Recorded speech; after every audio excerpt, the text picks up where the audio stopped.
Hello friends, and thanks for watching me make a miniature shoe today.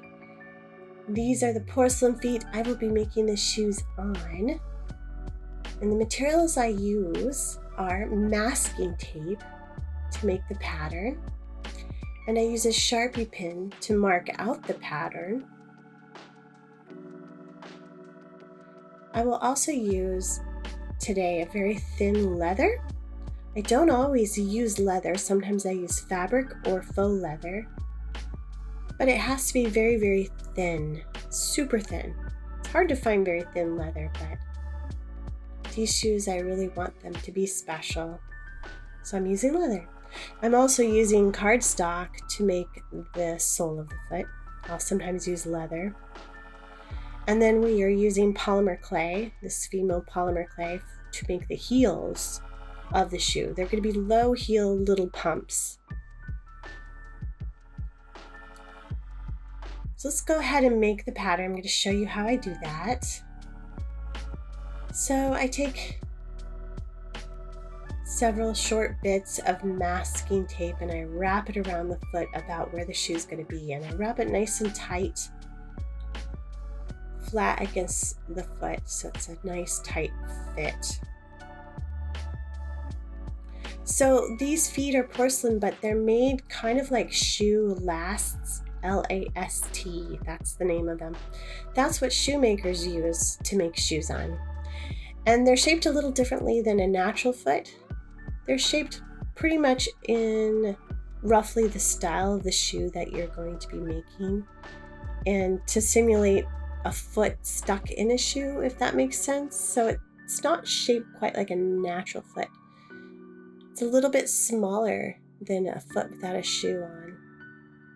I'm drawing in the style lines here now. I'm drawing the very edges too, because when I take it off, I'll add like a little seam allowance to that. Well, I'm going to make another pattern after this. This is just the initial rough pattern. So I got to get it off the shoe, so I got to cut it off. It's sometimes challenging, but I'll use an X-Acto knife too. I'm cutting up off the center back seam. That's where I'm making the cut, because that's where I'm going to join it anyway on the final shoe. And so you take it off and lay it down nice and flat. And then we're going to cut that out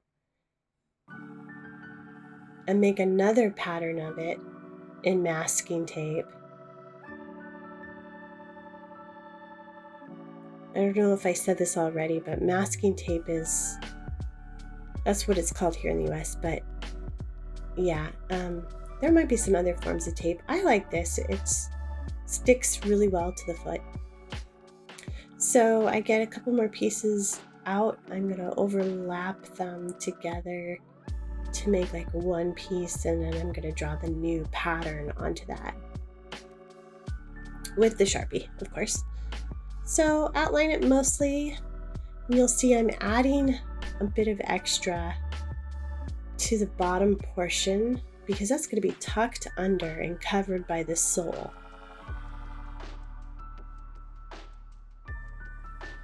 There we go, that looks pretty nice. So go ahead and cut that out.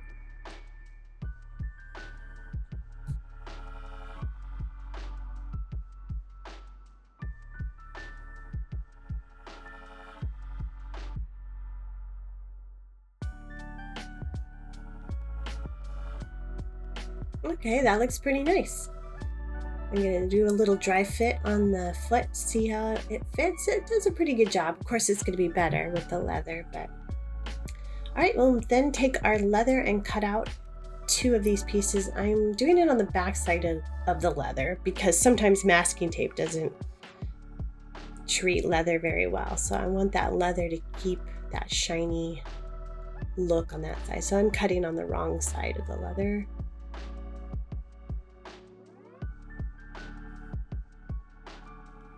These are going to be so cute.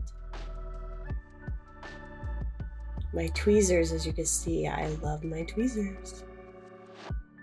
All right, there's one. Let's see kind of what it looks like. It looks pretty good. Yeah.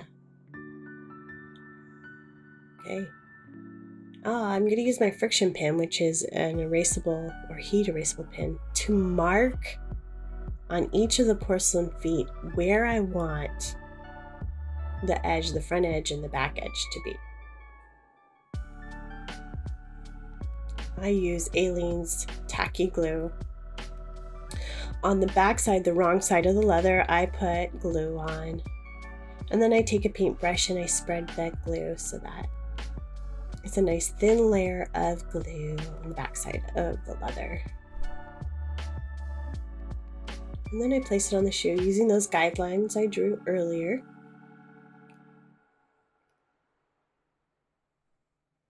Cool thing about leather is if you get any glue on the leather, you can actually wipe it off with water, like a paintbrush and water. Leather is awesome. It's hard to find thin leather, but if you do, buy bunches of it if you're into making miniature shoes. All right, so I've joined the back together. I'm gonna let that dry. So I did both of the shoes. Now I gotta tuck under that edge there. I'm gonna trim it a bit because it was a little too much. And then I'm gonna notch it with my scissors. I'll show you, and then I will turn it under. So I do like little V-shaped notches all around the shoe.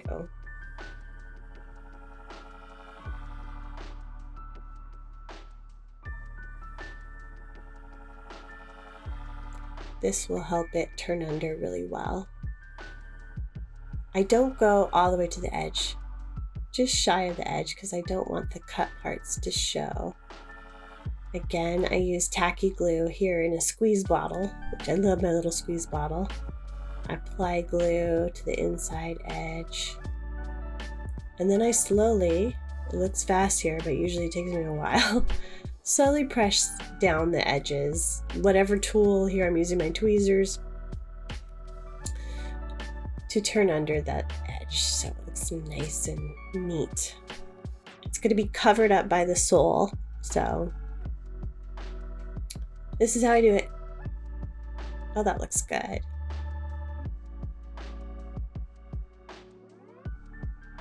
All right, cool. Kind of push it down on a surface to kind of flatten that bottom out, because you really want that very bottom to be flat. All right, here we have both shoes covered in the leather. I think it's called an upper is what that part of the shoe is called. If you study shoes, there's different parts. Here's the sole. I'm marking out the sole with masking tape. Just the shape of the foot. I do this for each foot individually. Let's see the shape of the foot. And we're going to then cut this out and make it into a pattern so that we can cut out the cardstock in this shape.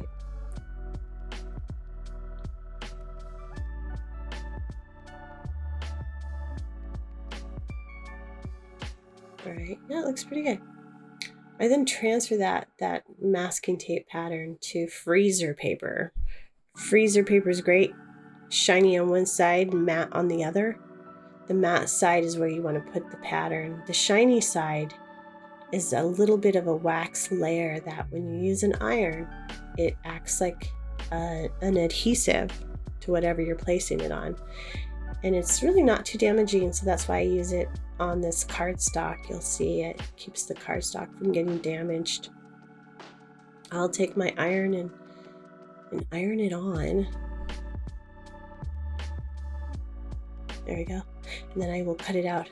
It also doesn't leave any residue. I love that about freezer paper.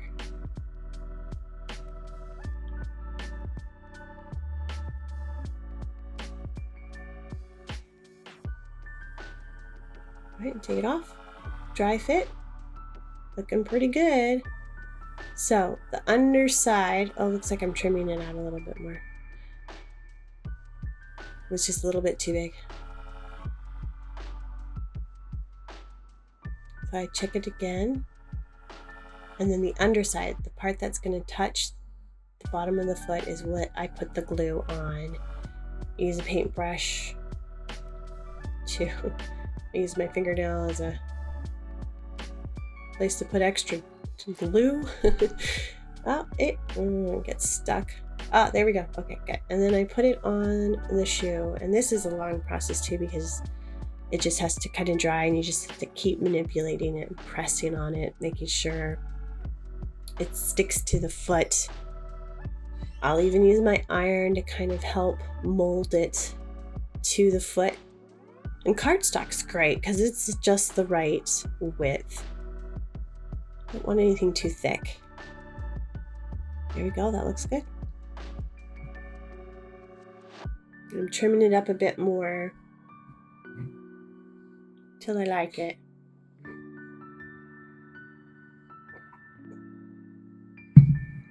I use the iron again. Here we go. That looks nice. It's time to do the heels onto the foot. So I take a bit of Fimo, I roll it out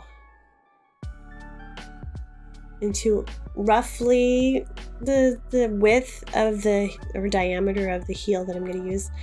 Now this is my little trick. I put glue where the heel is going to be, and then I stick the polymer clay heel. This is not the finished heel, but for now I stick it on there and I allow it to dry. It's so much easier to work with. So here it is dried, and now I can actually kind of manipulate that clay without it popping off the shoe. I'll trim it, I'll cut it, trying to make it look like a heel. There's so many different heel types out there too. This is just kind of a little low heel that I wanted to put on this doll, on this shoe. And I keep kind of pressing it down on my work surface, just so that I know it's balanced. So when the shoe can almost stand on its own if I do it just right. I just keep manipulating it. I use my fingers, and I use clay shapers. Yeah, there we go. We did both shoes, or both heels. Okay, now we are ready for the decorating, and I'm showing you what I use. I didn't realize how fast I sped this up. So I'm using silk ribbon to put bows on the very center of each of the shoes. And then I'm going to use a rhinestone to decorate it. So here I am just kind of attaching that little bow onto that dab of glue I put in the very center front. And this took me a while. The magic of video, I sped it up, but it wasn't sticking. I kept trying to stick it and it just wouldn't stay, but I eventually got it to stick so that those little raw edges of the ribbon would be into the glue, because then that's going to be covered up with the rhinestone, and you'll have a little bow, which will look amazing. So cute. Come on, stick. Patience. Really, I don't have a lot of patience, but somehow I make it work. I'll even pinch it a bit with my tweezers to kind of make it look bow-like. And my iron to kind of push it down a little.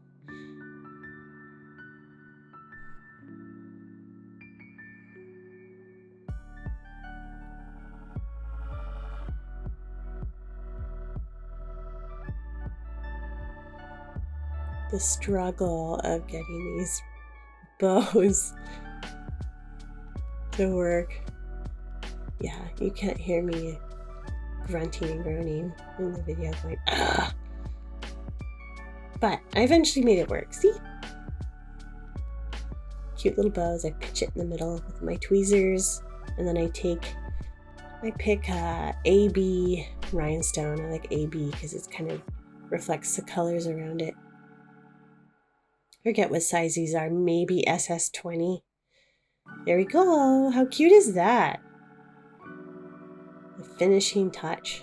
And yeah, there we have it. A pair of shoes in miniature, made with leather, cardstock, polymer clay, silk ribbon, and tiny rhinestone. Not real rhinestone, but ta-da! Thanks for watching.